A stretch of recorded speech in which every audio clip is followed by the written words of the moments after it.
So you probably know that we have a test coming up tomorrow, and my plan today is to give you a brief rundown to kind of help you out in studying for this test.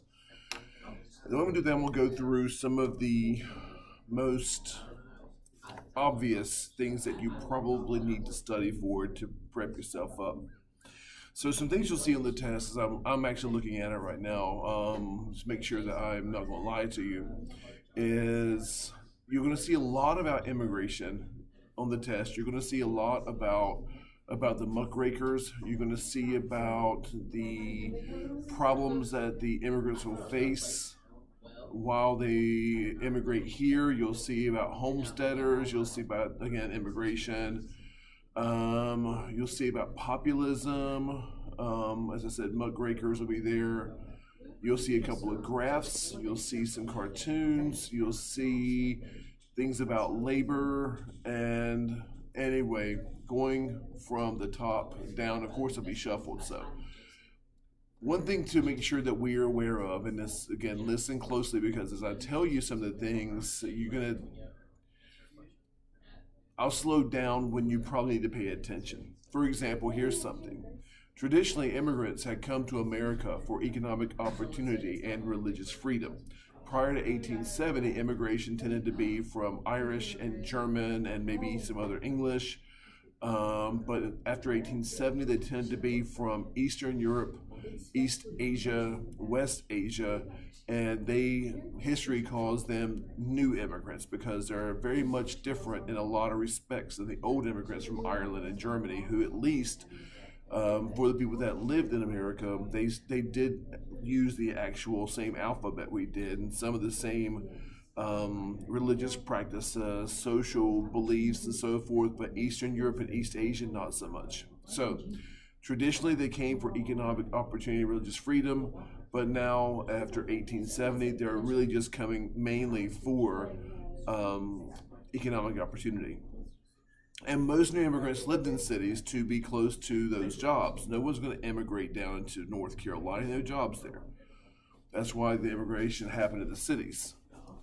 Now, again, as I said earlier, before 1870, most immigrants came from Western Europe, but after 1870, they tended to come from Eastern Europe, Russia, and East Asia, Japan, China, and Korea.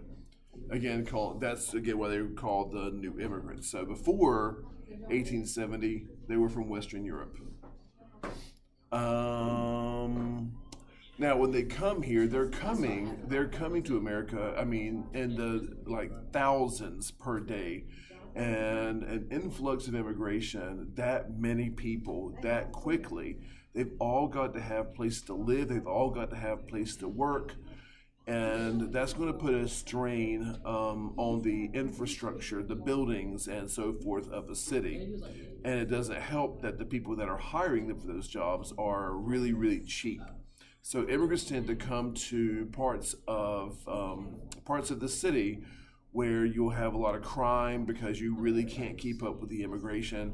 And of course, you also have political corruption with Boss Tweed.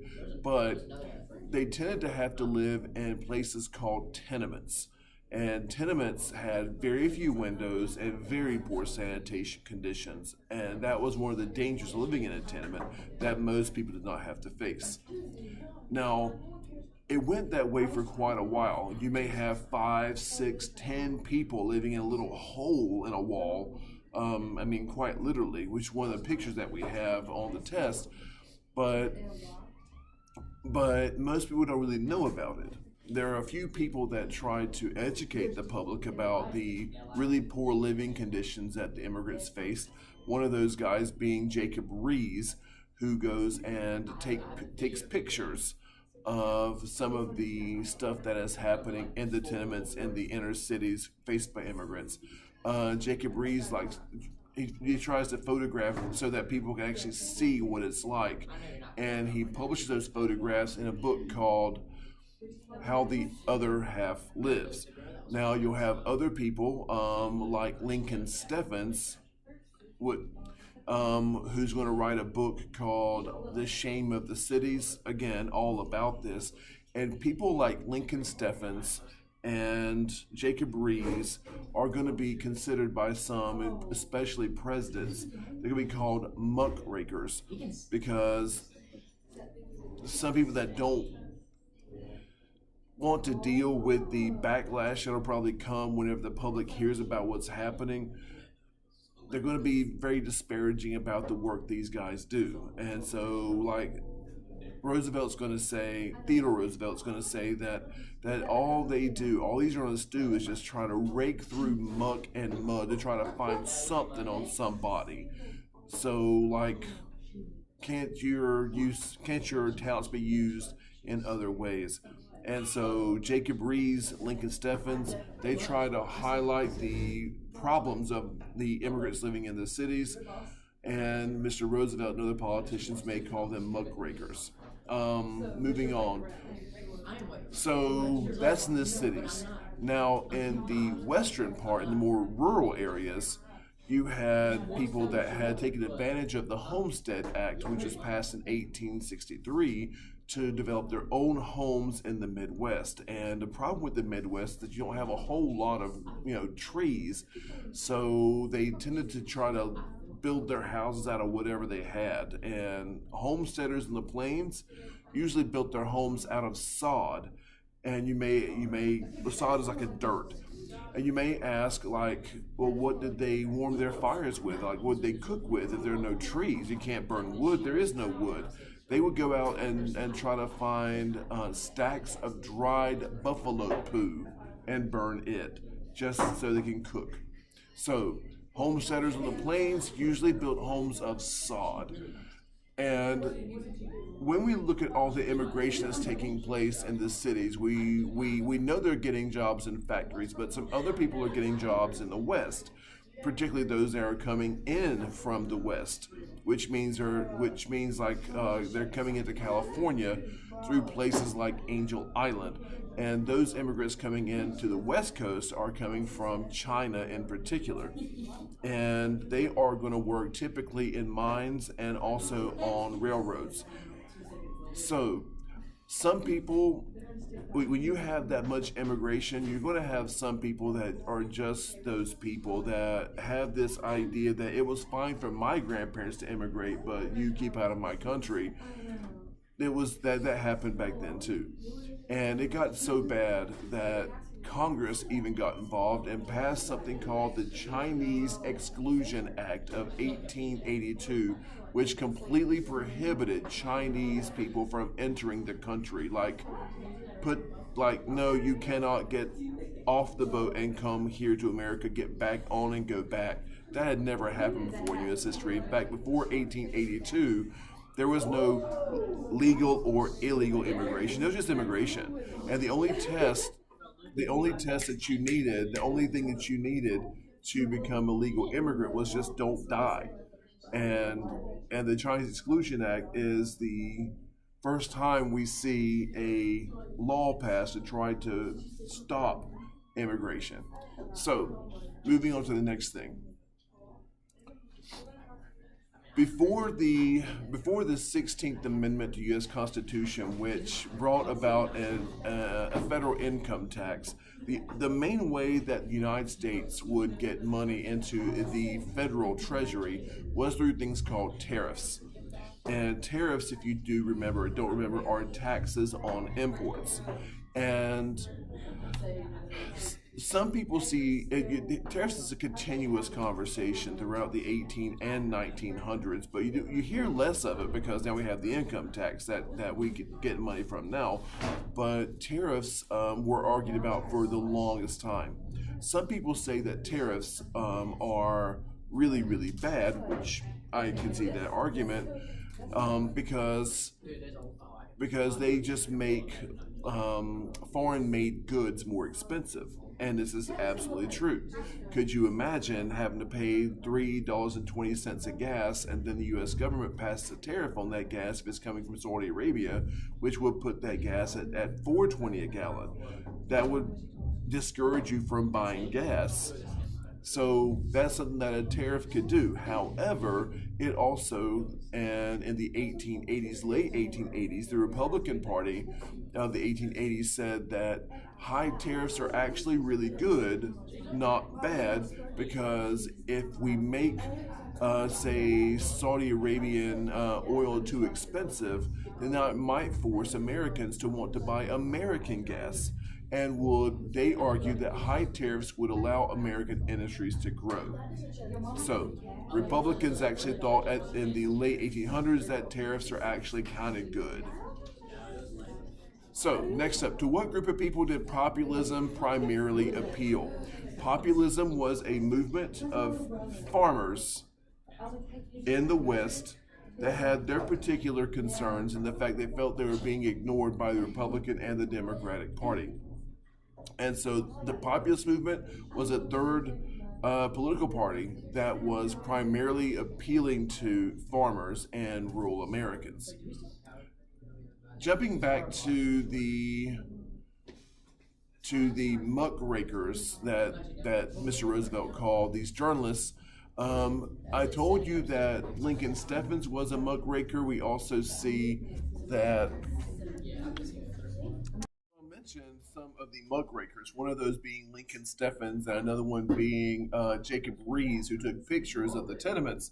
Another person that's grouped in with the muckrakers is a guy named Upton Sinclair.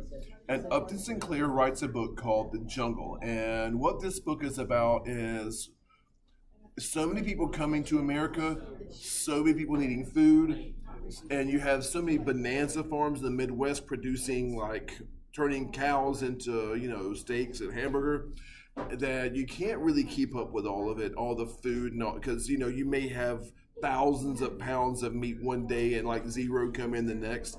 And so sometimes you'll have meat that's put off in like coolers off to the side, you forget about it. Well, those are called meat packing plants, and those are not regulated at all. So a lot of times the meat that was going out of meat packing plants tended to be like, some of them tended to be full of worms and sometimes even body parts.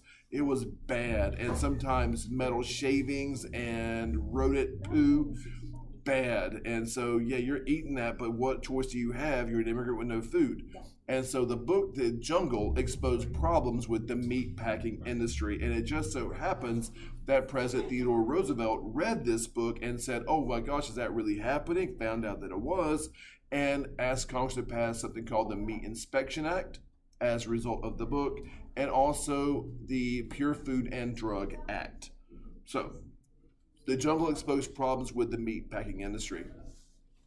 Okay, so moving on to another thing. So, since there's like zero regulation, you also have very little regulation with jobs.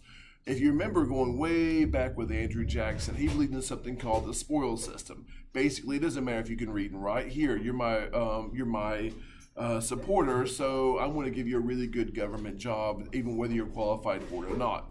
That spoils system actually helps a lot of people who were not qualified for jobs, but they knew a powerful politician to get jobs. That's the spoils system. Well, the problem with that is that when you get unqualified people for jobs, then you end up having the jobs not very well done, and some of these are pretty important jobs. So the spoils system made political parties more powerful, not by filling people with really, really competent people, but by filling important government positions with party supporters, whether they're qualified for the job or not. And that means that the jobs don't get done very well. So what ends up happening is that Congress is going to pass a bill called the Pendleton Civil Service Act, which says this is ridiculous. If you're going to do a federal job for the overall population of America, you need to be qualified for this stupid job. So that means after the Pendleton Civil Service Act, if you want a government job, you've got to take a test that shows you're qualified for that job. That's why teachers have to take tests to get our jobs. That's why mail delivery drivers even have to take, and postal workers have to all take tests to make sure they can do the job. So anyway, so the spoils system made political parties more powerful by filling important government positions with party supporters. So moving on to the next thing. Okay. There's only so much, however, that a government can do in trying to make things better. Um, Sometimes the responsibility, most times the responsibility is on us. You can't rely on the government to do it all. And that's one of the reasons why the muckrakers are there, to try to highlight the problems. So, because the government obviously is not, or maybe they don't know about it. So I mentioned to you about Upton Sinclair, about Lincoln Steffens, about Jacob Rees. Adding to that is a guy named Walter Rauschenbusch, who wrote a book called Christianity and the Social Crisis. Basically, in this, he outlines a concept called the social gospel. Walter Rauschenbusch says every single person is responsible for the welfare of every single person. That's Walter Rauschenbusch, and so he would be one of those people that that Mr. Roosevelt would call a muckraker, but he introduced a concept called the social gospel, where basically it says, yes, you are your brother's keeper. Okay, now moving on to the next thing. Okay, Triangle Shirtwaist Factory. You know what happened? Not a clue. Not a clue. Never heard of the Yes. Yes, it's where all the clothes. Y'all listen. They messed up and they had to be cut into triangles and used as like banners for like. No. So the Triangle Shirtwaist Factory. So a lot of the immigrants coming to the cities to work also tend to be female. If they were not coming from the other countries, they came from maybe the American South or the Midwest. Going to the factories, and typically going to textile factories where they actually made, shirts and stuff. Well, when you don't have government regulation of businesses, it tends to be that businesses tend to not regulate. It's all about the money. And so it was customary at time for people in these shirt factories to take cigarette breaks, to go outside, smoke a cigarette, relax until you go back to work. And most of these jobs in the Triangle Shirtwaist Factory, again, employed women primarily. And so if people go off and take breaks, that say for 15 minutes, that's 15 minutes that the boss may think, well, you're not at work, you should be at work. And so the boss comes out and says, hey, stop, no more cigarette breaks. And you had to go outside to smoke because, and so he decided he was going to chain the doors so that no one could get out. And all of this is dry fabric. It won't take much. And so one day a spark hit some dried fabric on the floor, and the entire building went on fire, and the women couldn't get out. And in the Triangle Shirtwaist Factory, 146 people died in that fire because the doors were chained. And that's why we need workplace regulation. Speaking of women, you may remember people like Elizabeth Cady Stanton, Lucretia Mott from previous units who were working to try to make sure that women had the right to vote just as well as men. It never really happened. No, it didn't happen. It didn't happen until the 19th Amendment in 1920 or 1920. The 19th Amendment gave women the right to vote, even though they should have had it in the very beginning. So I have mentioned Theodore Roosevelt quite a bit so far in talking about how he did not like the muckrakers. He also did not like monopolies, unless those monopolies helped the overall public. And so even though Mr. Roosevelt was not really pro-monopoly. In fact, some people called him a trust buster, trying to bust up monopolies. Some trusts are not so bad. And to him, those monopolies or trusts that did business fairly, those are okay. And as long as you're being good to your employees. Also, Mr. Roosevelt, I've mentioned before, he becomes the president of the United States. He became the youngest president ever to take office. That happened in 1900, whenever he was the vice president under William McKinley, who was assassinated. So, that's Mr. Roosevelt. Now, why was Mr. McKinley? McKinley was assassinated. He was Lincoln's the first assassinated president. The next one is James Garfield, who got shot, and it was real bad. And the third one is going to be William McKinley, and that's just like crazy. But William McKinley was assassinated by an immigrant named Leon Czolgosz. Now, you will not know how probably to spell that unless I spell it. And Mr. McKinley was assassinated by a guy with his last name spelled Czolgosz. Leon Czolgosz is going to be the one that assassinates William McKinley. He was having some mental issues, obviously. But that elevates Mr. Roosevelt to be the President of the United States. And moving on. Okay, so earlier on in Unit 4, we talked about populists. And populists were the people in the West, farmers primarily, that needed to have their voices heard and they were being ignored. Of course, the Populist Party dies in 1896 because, well, a really good and effective marketing campaign by some newspaper monopolists. They did a good job. So Populist Party dies, but it does not mean that the ideas behind the Populist Party died. Those ideas kept going. And in fact, they didn't shrink away. They just expanded to include not just farmers, but also city workers and populist farmers. But when the populists expand to include city workers, we now have the populists that have evolved into progressives. And progressives were typically middle-class city dwellers. Populists were mainly farmers, but the progressives end up getting more done than the populists ever could have dreamed. And the progressives they had a party for a while, but they didn't get a progressive president from the Progressive Party.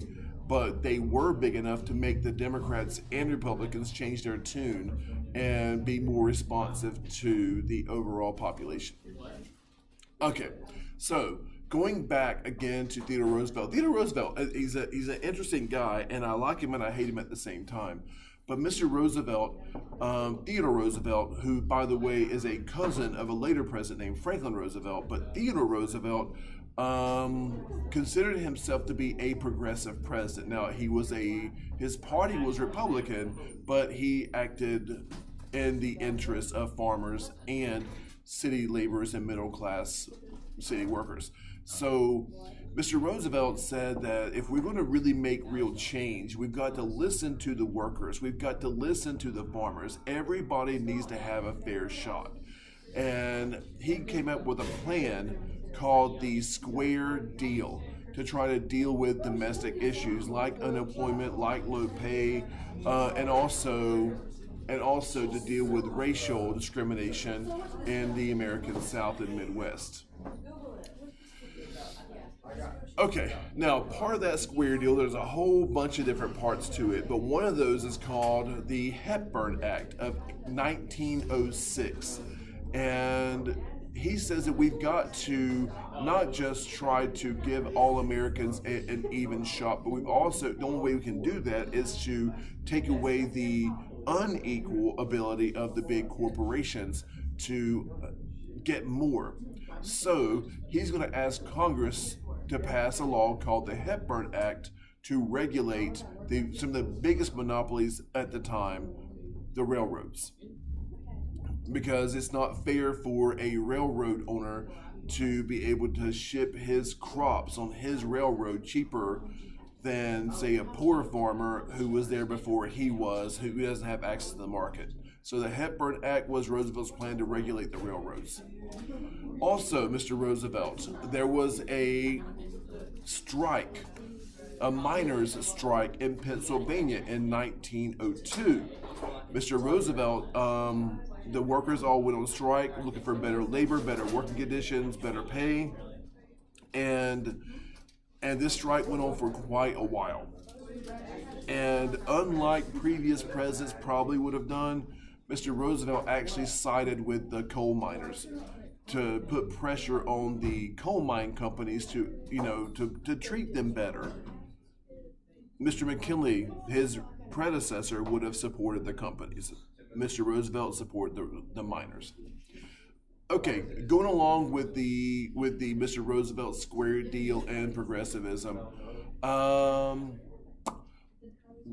Early on, before Mr. Roosevelt was president, there was a law passed called the Sherman Antitrust Act, which made it illegal for a company to have a monopoly, because monopolies are just like un-American. But that law doesn't really go into detail about what happens if a company does try to operate a monopoly. And so if it doesn't go into detail about how to punish those companies, then you have a law, but it doesn't do anything. Up comes the square deal with Mr. Roosevelt. And Mr. Roosevelt says you've got to give the thing. He said the Sherman Antitrust Act was like a lion without teeth. So the lion needs teeth. And so as part of the whole square deal that's going to come through the early 1900s, Congress is going to pass a law called the Clayton Antitrust Act, which is going to weaken monopolies and uphold the rights of unions and farm organizations. So the Clayton Antitrust Act just strengthens the Sherman one that came before. Also, speaking of monopolies, people think of monopolies like John D. Rockefeller with oil and Andrew Carnegie with steel. There's also monopolies. There's also monopolies with banks like J.P. Morgan, and you can bust up oil monopolies and so forth. But it really comes down to money. And if a person has a monopoly over the nation's distribution of money in America, that's a little bit different, a little bit worse, I would think, than have a monopoly of oil. Because you can choose not to buy oil, but you can't choose not to use money. And so, after Mr. Roosevelt leaves office, there's a president called William Howard Taft, who's also progressive. And there's another president after Mr. Taft called Woodrow Wilson, who considers himself also progressive. And he's going to ask Congress to pass something called the Federal Reserve System, which takes the money out of the hands of individual people and puts it in the U.S. Treasury. And the Federal Reserve System is the reason why you have dollar bills where it says on their Federal Reserve note. So the Federal Reserve System puts the control of money in the hands of the government as opposed to the government and big banks. We mentioned earlier about how the 19th Amendment gave women the right to vote, but that's not going to happen unless women, before that happens, push to make it happen. It's not going to happen because the government just thinks that it's time. So I mentioned to you Lucretia Mott, Elizabeth Cady Stanton back in the 1840s and 50s. In the early 1900s, there was an organization called the Women's Suffrage Association, the NAWSA, also called NAWSA, who are going to pick up the movement from those guys to try to get women's suffrage, and they're the ones that helped to finally make it so women have the right to vote. So when Stanton and Mott go away, the second generation comes up, led by a lady named Carrie Chapman Catt. Also, Alice Paul. Those are some, and Lucy Burns. But Carrie Chapman Catt helps to found NAWSA, who led the campaign for women's suffrage during Wilson's administration in the 1910s. Okay, so we have questions. Oh, I mentioned earlier that Mr. McKinley was assassinated, but he was the third president to be assassinated. Before him was a guy named President James Garfield. He was assassinated by a guy named Charles Guiteau, who for some reason thought that he was owed the ambassadorship to France for campaigning for Mr. Garfield. I don't know where he got the idea he was owed to be the ambassador of France, and Garfield didn't either. And so whenever Mr. Guiteau did not get the ambassador, I mean, obviously Guiteau is a little bit off, obviously. And so when Charles Guiteau did not get the ambassadorship to President Garfield, he decided he was going to shoot him, and so he did. And so Charles Guiteau assassinated President Garfield in part because of his anger at the spoils system. He's not angry at the spoils system. He's angry because he did not get the job he thought he was deserved because of the spoils system. Okay, moving on. And back to muckrakers. You can be a muckraker as being a writer, like Mr. Sinclair, but you can also be a muckraker by drawing cartoons, like Thomas Nast. And also, a guy named Frank Norris is going to write a book that highlights the abuses of the railroad companies, another muckraker. Now, the book is called The Octopus, but there's also a really good political cartoon that shows him shows the railroad companies, the oil companies, sort of, again, taking over everything. But the name of Frank Norris's book that highlights the abuses of the railroad companies is called The Octopus. The Populist Party, as I mentioned earlier, was before the Progressives, was led by a guy named William James Bryan, who ran for president in 1896 and lost. He gave a speech called the Cross of Gold speech in 1896, which says that we're about to crucify America on a cross of gold because you've got to have gold and silver. You've got to have gold and silver so that you can have Americans have more access to the American economy. And now some people, it makes perfect sense for farmers because they don't have access to gold. But McKinley and Carnegie and Rockefeller have access to gold. But Mr. Bryan says you need to have gold and silver to be the money that we have in the country, so that more people have access to money. People that said that we do not need to bring in silver into the economy, which they actually won, were called gold bugs.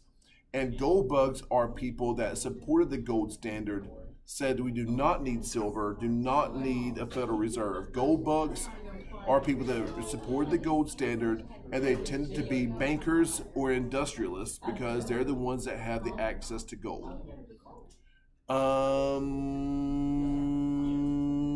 Okay, going back to immigration.